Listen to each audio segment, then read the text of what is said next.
સંસદનું શિયાળુ સત્ર સોમવારથી શરૂ થયું. લોકસભા અને રાજ્યસભામાં કાર્યવાહી સવારે 11 વાગે શરૂ થઈ. લોકસભાની કાર્યવાહી શરૂ થતાં જ વિપક્ષે હોબાળો મચાવ્યો હતો, જેમાં ઘણા સાંસદો વેલમાં ઘસી ગયા. ત્યારબાદ સ્પીકર ઓમ બિરલાએ કાર્યવાહી બપોરે 12 વાગ્યા સુધી સ્થગિત કરી હતી. બાદમાં કાર્યવાહી શરૂ થતાં એસઆઈઆર પરત ખેંચવાની માંગણી સાથે વિપક્ષે લોકસભામાં ફરી હોબાળો મચાવ્યો. સત્ર શરૂ થાય તે પહેલા પીએમ મોદીએ મીડિયા સાથે 10 મિનિટ વાત કરી.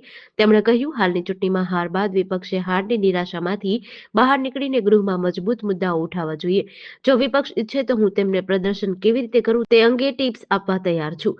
પીએમ મોદીએ કહ્યું, કેટલાક પક્ષો તેમની ચૂંટણીની હાર પચાવી શકતા નથી. એક કે બે પક્ષો બિહારના પરિણામોથી આગળ વધી શકતા નથી. સંસદમાં ડ્રામા નહીં, ડિલિવરી હોવી જોઈએ. તેમણે કહ્યું કે આ સત્ર હારની હતાશા કે જીતના ઘમંડનું મેદાન ન બનવું જોઈએ. નવી પેઢીએ અનુભવનો લાભ લેવો જોઈએ. અહીં ડ્રામા નહીં પરંતુ ડિલિવરી હોવી જોઈએ. પીએમએ નવા રાજ્યસભા અધ્યક્ષ સીપી રાધાકૃષ્ણનનું સ્વાગત કર્યું હતું.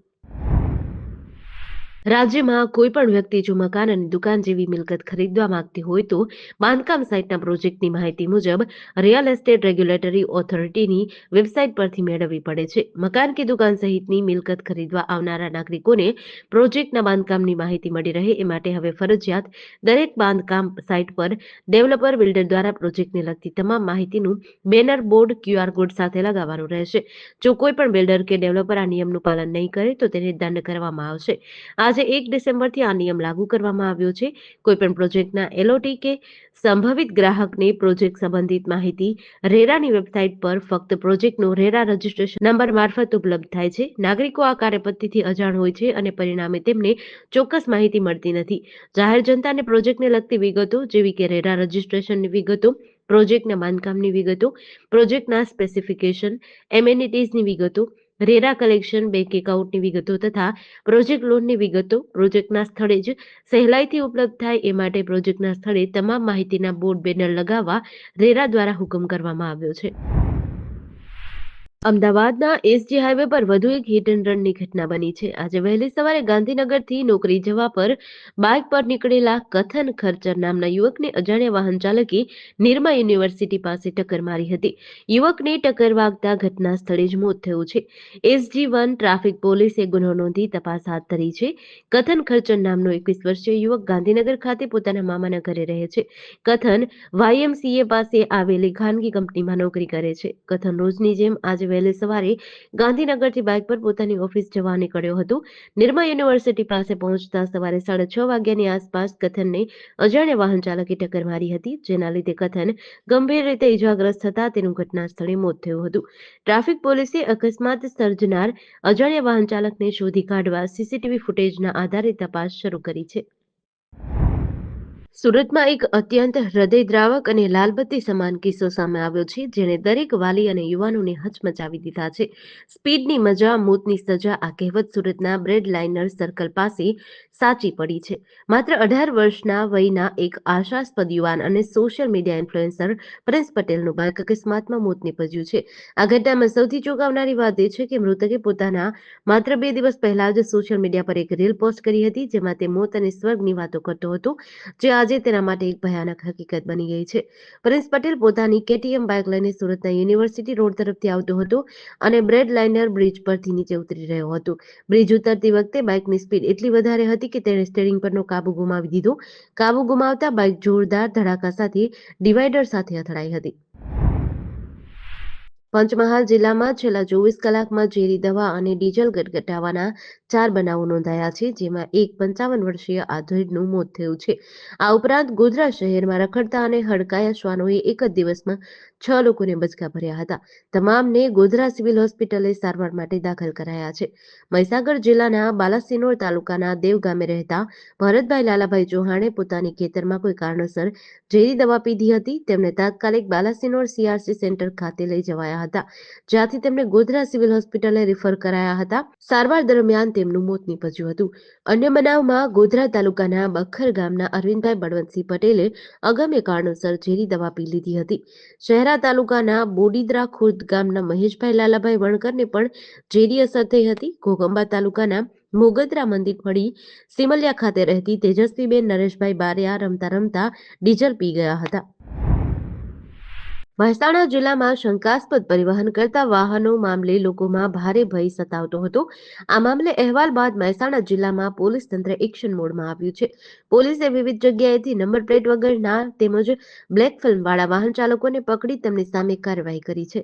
મહેસાણા જિલ્લામાં છેલ્લા કેટલાક સમયથી કેટલાક નબીરાઓ વાહનોના કાળા કાચ અને નંબર પ્લેટ લગાવ્યા વગર જ ફરતા હોવાની બુમરાહ ઉઠી હતી. નબીરાઓની આ પ્રવૃત્તિને તંત્ર દ્વારા નજરઅંદાજ કરવામાં આવતા ગેરકાયદેસર પ્રવૃત્તિ માત્ર નિયમનો ભંગ કરવા પૂરતી સીમિત ન રહેતા રસ્તામાં કે જાહેર સ્થળોએ સામાન્ય નાગરિકો પર રોફ જમાવવા કે જોખમી ડ્રાઇવિંગ કરી અન્ય વાહન ચાલકોની પજવણી કરવા સુધી પહોંચી હતી. ચોટીલા જસદણ નેશનલ હાઈવે પર ગેરકાયદેસર રેતીનું વહન કરતા 8 ડમ્પરો ઝડપાયા છે. ચોટીલાના નાયબ કલેક્ટર એચ.ટી. મકવાણા અને તેમની ટીમે 1 ડિસેમ્બર 2025ના રોજ રાત્રે 2 થી 3 વાગ્યાની વચ્ચે લાખણકા ગામ નજીક અલગ ધણી હોટલ પાસેથી આ કાર્યવાહી કરી હતી. ઝડપાયેલા તમામ ડમ્પરો રોયલ્ટી પાસ વગરના અને ઓવરલોડ સાદી રેતી ભરેલા હતા. આ વાહનો તદ્દન ગેરકાયદેસર રેતીનું વહન કરતા હતા, જે ખનીજ ચોરીનો સ્પષ્ટ કેસ દર્શાવે છે. તંત્ર દ્વારા કુલ 8 ડમ્પરો જપ્ત કર્યા છે, જેની અંદાજિત કિંમત ₹3,22,00,000 આંકવામાં આવી છે. જપ્ત કરાયેલા વાહનોને વધુ કાર્યવાહી માટે ચોટીલા મામલતદાર કચેરીએ ખસેડાયા છે. ગાંધીનગરના કુડાસણ વિસ્તારમાં પીજી ચલાવતા એક મહિલા સંચાલકને ફેસબુક પર આવેલી શેરબજારમાં રોકાણની જાહેરાત ભારે પડી છે. કોટક સિક્યોરિટીઝના નામે શરૂ કરાયેલા વોટ્સએપ ગ્રુપ મારફતે અજાણ્યા ઠગોએ મહિલા પાસેથી તબક્કાવાર કુલ 10 લાખ પડાવી લીધા હતા. આ અંગે સાયબર ક્રાઇમમાં ફરિયાદ નોંધાતા પોલીસે અત્યાર સુધીમાં 5.18 લાખ જેટલી રકમ રિકવર કરી છે, જ્યારે બાકીના ₹4.82 લાખ પરત મેળવવાની કાર્યવાહી ચાલુ છે.